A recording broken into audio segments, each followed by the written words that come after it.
What is metabolic adaptation? What does that mean for you? How can you make some changes to get healthier, improve your metabolism, all the things? That is what we are going to talk about today. So, metabolic adaptation. This is something in the fitness space that gets overused quite a bit by the coaches side of things, by people within the fitness industry, but then something that a lot of people don't know about when it comes to general population or people who are trying to lose weight but haven't heard about this. So it's one of those things that I think in some spaces it's overrated and overused, while in some spaces people have never heard about it and don't know what metabolic adaptation is. So, metabolic adaptation, according to Google here, is a physiological process where the body's energy expenditure, the amount of calories it burns, decreases beyond what would be expected given changes in body mass or composition. Essentially, it's a survival mechanism that kicks in when the body experiences a calorie deficit, making it more efficient at storing fat and reducing energy used to conserve resources. So that's the definition according to Google. But I think a better definition to this to help you kind of understand it a little bit better is metabolic adaptation is the process by which the body alters how efficient it is at turning the food you eat into energy. Metabolic adaptation is an evolutionary conserved biological process in response to starvation, and this process makes a lot of sense when you look at it through the lens of our prehistoric ancestors. And we'll talk about that here in a second. But pretty much what it means is that your body is going to adapt. Your body is adapting 24/7 to whatever you throw at it. And let's be clear with this here. Metabolic adaptation is not necessarily a bad thing. Your body adapts as a human, and that's a good thing. We want it to adapt. That's how we make progress towards our goals. That's how we do a lot of different things, is by your body adapting. But that also comes in turn with the way that your body is made here on earth. If your body has less calories, it's going to eventually adapt to that. So what does this look like? Maybe your original maintenance calories is 2,500 calories. Just a small example here. Maybe your original maintenance calories is 2,500 calories and you want to lose weight. So you start eating 2,000 calories a day. And so you lose weight for a while. But the hard part with this is that your body isn't just going to lose weight forever, right? Like if you could eat 2,000 calories a day and you would just continue losing weight forever, then eventually your body would lose all the fat it has.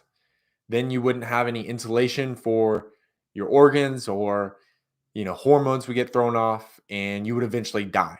And so what your body does is it adapts. It doesn't know that this is just a short-term process, that you're eating less calories now. Your body just thinks, oh, I'm eating less calories. Now, how can I adapt to that, conserve energy, and still do all the daily things that I need to do? That's kind of the signal that your body gets and sends is, okay, I'm having less calories. How can I adapt to this? So, with all that being said, it wants to be efficient. Your body always wants to be efficient, and it wants to conserve the energy that you're giving it if you give it these less calories. And so, it's like, oh, I've got less fuel now. We need to be more efficient. Think about if you had some kind of sports car, say a Corvette, and then you had a Prius, right? Like the Prius is much more efficient. It can go farther on less energy, but the Corvette is going to be much stronger. It's got, as long as you're feeding it plenty of fuel, it's going to have and be strong. And so that's just a small little representation there that you can think about within all of this. And the reason for all this is your body just wants to stay alive. And I know that's maybe oversimplifying it, but your body wants to stay alive. Think about, like, if your body didn't adapt, like I was talking about earlier, you would eventually die, losing all the fat, and then your body wouldn't have any insulation. Your hormones would get thrown off, and you would eventually die. And so your body obviously does not want to do that, and so it has this adapting kind of mechanism within it in this process to slow down your metabolism, to slow down how many calories your body burns so that it doesn't just die. But the problem with all this is that many people, they don't understand how all of this works. So what they end up doing is they're like, okay, I need to lose weight, so I'm going to cut my calories way down. They start eating 2000 calories, they lose some weight for a while, and then they notice, oh, I'm not losing weight anymore. So they get discouraged and they fall off track. And then from there, they end up binging and eating a ton of calories. And what that does is it overshoots them. So they gain a whole bunch of weight. And then through that process, their body actually adds fat cells, and it makes it harder and harder each time you do that circle to lose the fat and keep it off. So they now have more fat cells. Their metabolism is slower, and they're still overweight. They're still at a higher weight or higher body fat percentage than they want to be. And so next time they do it, they're starting at that 2000 calories. Now they have to bump down to 1500. They lose some weight for a while, and the circle goes on. They get discouraged, they gain weight back, and the circle continues. And so that is why this is so important when it comes to your dieting, what you need to be doing, and how this applies to you. So, going farther into that, when you are in a calorie deficit, when you are dieting, trying to lose weight, it is okay and it is good for you to be, and it is normal for you to be hungry, for you to be losing weight, right? And then maybe you have a little bit less energy because you have less fuel. Your body is going on less fuel. You may have a small loss of strength.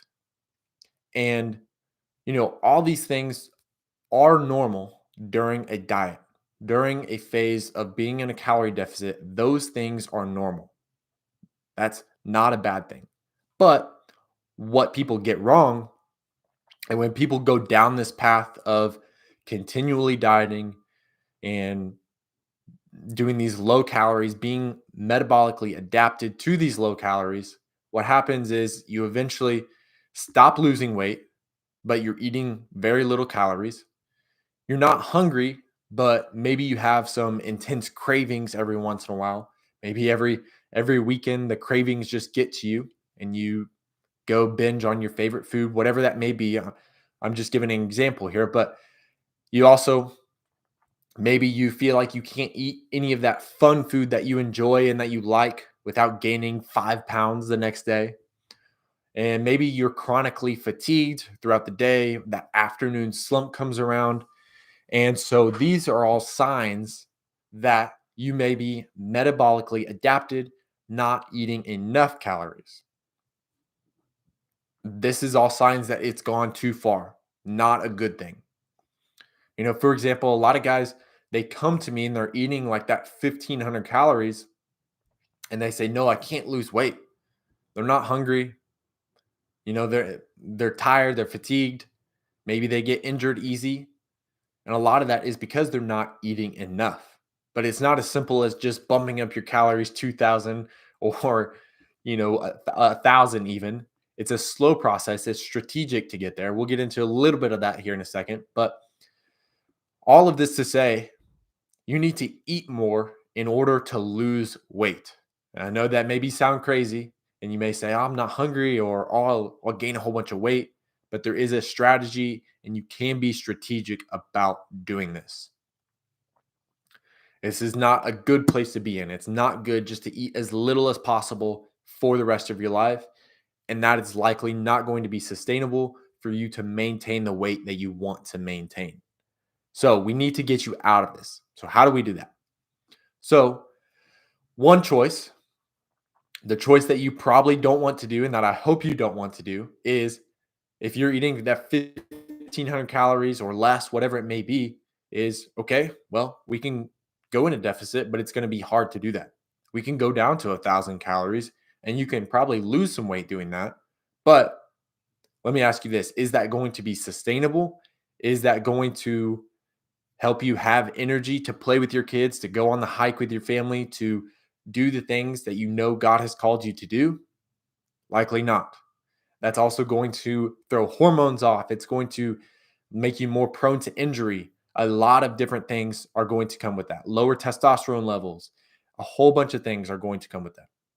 Or what I hope you end up choosing and what I hope you end up doing is going out about this in a way that you raise your calories up and you get to a place where you are metabolically healthy. You have room to eat some fun foods within your diet, within your weeks, and you can lose weight and keep it off forever. So you're healthy, you're in a good spot, you're feeling good, you have energy. That's how powerful this can be.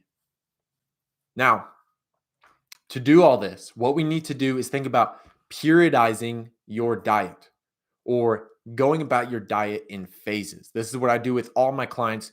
They go through 3 different phases.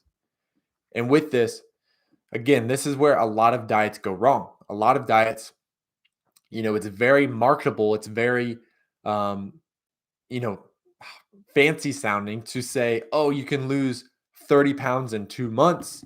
And, that's easy to sell. These people or these diets that do that. And sure, that may be the case. A lot of that may be water weight. You're going to be going very extreme during that time. And then what happens after those 2 months? What happens after you lose the weight? What happens after you aren't ordering the shakes anymore that you're living on, right? Like it's not going to last. And so that's why we need these phases, this periodization within our diet, within our nutrition, just like an athlete would, having a preseason, an in season, an off season. We need that also in our life. We can't just be going pedal to the metal year round and killing ourselves. That's exactly what it's going to do. It's going to push ourselves in the wrong way in a lot of different areas. And so, with that all being said, yes, it is okay to go lower in calories, but for a period of time. If you know what you're doing with this, or if you're working with a coach who is good at this and knows what they're doing, what's going to happen here is you're going to have a diet phase, and potentially within that diet phase, you're going to have breaks within there, diet breaks, whether it is, you know, even 20 hours, or I'm sorry, 24 hours, 72 hours, 48 hours, whatever it may be, having a break in there. Maybe that's every 2 weeks. Maybe you do 2 weeks on, 2 weeks off. Maybe you go 12 weeks and then you have a period that is a break time, whether it's a week, 2 weeks, 3 weeks, whatever that may be.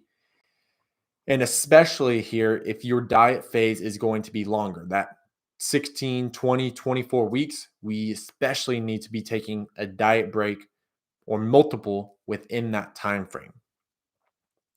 And then after that, there's a recovery phase after that diet. How are we going to get you out of that diet and back to a healthy and homeostasis state? And before that diet phase, there's always a foundational stage. Building your metabolism up, building the right habits, the right mindset, everything through that is in that foundational phase. And then obviously you have the diet phase. And so within all this to say that diet breaks have to be within your program if you want to guard against your metabolic adaptation. So at the end of the day, again, I can't control what you do. You can eat 1,200 calories for the rest of your life, but I hope you don't choose that path. I hope you choose this path that is going to make everything a lot easier with you. And one thing that I say is working with your body rather than against it, right? That's what we want to do. We want to make everything as easy as possible. We don't want to have you in a diet phase for a very long time, right? We want to get in and get out of that as quick as possible, lose the weight, and be done with it. And then chase after different goals. I want you to get strong. I want you to be healthy, be able to do the things that you want to do and the things that God has called you to do. So, again, choose the smart way. Phases, the refeeds, crush your goals, right? Doing that. And so, because of all this, with doing this today, I want to offer you guys a free metabolic assessment. It's totally free. It's going to give you a score and the specific next steps on what you need to do in order to reach that next step or that next goal that you have. And so if you'd like to do that, you can click either below down in the description or in the chat. I've put it in the chat if you guys are watching this live. And you can click that, go through the metabolic assessment, and then you'll get an email with next steps. So pretty simple. It'll take less than 5 minutes to go through. But again, my goal here is to help as many people as possible. And like I said, that's totally free. It's not a sales call. It's not anything crazy like that. We don't even have to talk about my coaching program on the call if you don't want to. But again, if you don't go through that, then you are missing out on some very good information on some next steps that you can take to reach your goal. So I'd encourage you all to go take that metabolic assessment. And that's all I've got for you guys today. This is the first Tuesday lunch hour live. Next week, we may have to make some changes. I'll be out of town on that Tuesday. So I'll keep you guys updated for that. Pay attention to our community tab. And I appreciate you guys watching. Have a blessed day. Be sure to subscribe, like this video, comment. Let me know what videos you guys want to see in the future, what topics we want to do on this live. And we will see you guys in the next video. Have a great day.